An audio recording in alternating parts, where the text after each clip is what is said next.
प्रधानमंत्री नरेंद्र मोदी गुजरात के द्वारिका में समुद्र में गहरे पानी के अंदर गए और उस स्थान पर प्रार्थना की जहां जलमग्न द्वारिका नगरी है। उन्होंने कहा कि इस अनुभव ने मेरे सामने भारत की आध्यात्मिक और ऐतिहासिक जड़ों के साथ एक दुर्लभ और गहरा संबंध प्रस्तुत किया है। जय श्री कृष्ण दोस्तों, स्वागत है आप सभी का मेरे चैनल में।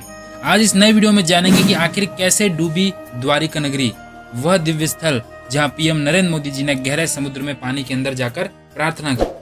चैनल पर नए हैं तो सब्सक्राइब करें और इस द्वारिका नगरी से जुड़ी कथा के बारे में अपने सनातनी दोस्तों तक जरूर शेयर करें।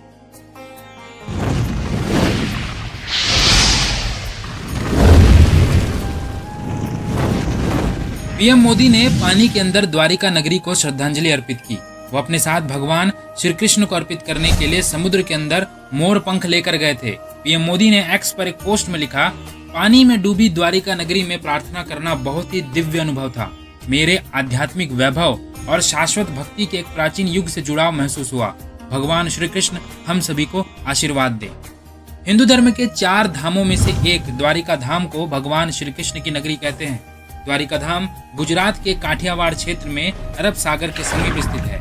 श्री कृष्ण की द्वारिका नगरी के जल विलीन होने की कई पौराणिक कथाएं प्रचलित है। चलिए जानते हैं भगवान श्री कृष्ण की द्वारिका नगरी के डूबने के पीछे की क्या वजह थी।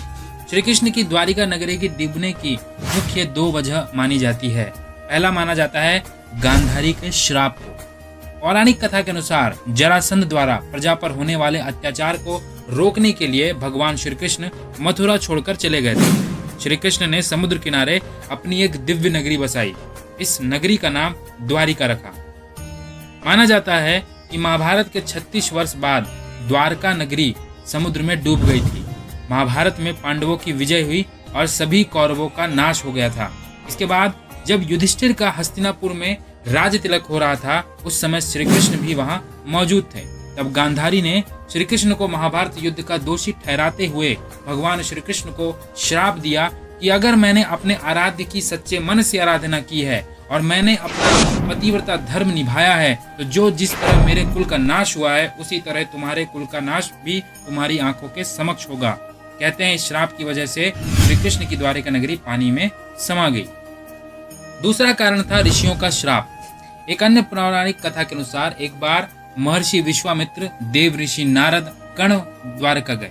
तब यादव वंश के कुछ लड़के ऋषियों के साथ उपहास करने के प्रयोजन से श्री कृष्ण के पुत्र शांब को स्त्री वेश में ले गए और ऋषियों से कहा, यह स्त्री गर्भवती है, आप इसके गर्भ में पल रहे शिशु के बारे में बताइए कि क्या जन्म लेगा।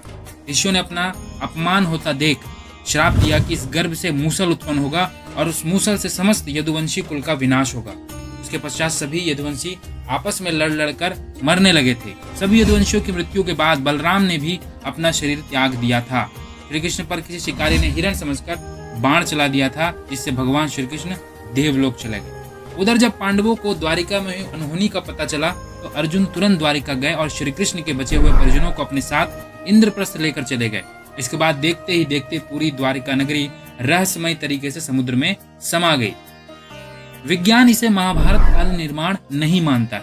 काफी समय से जाने माने शोधकर्ताओं ने यहाँ पुराणों में वर्णित द्वारिका के रहस्य का पता लगाने का प्रयास किया, लेकिन वैज्ञानिक तथ्यों पर आधारित कोई भी अध्ययन कार्य अभी तक पूरा नहीं किया गया है।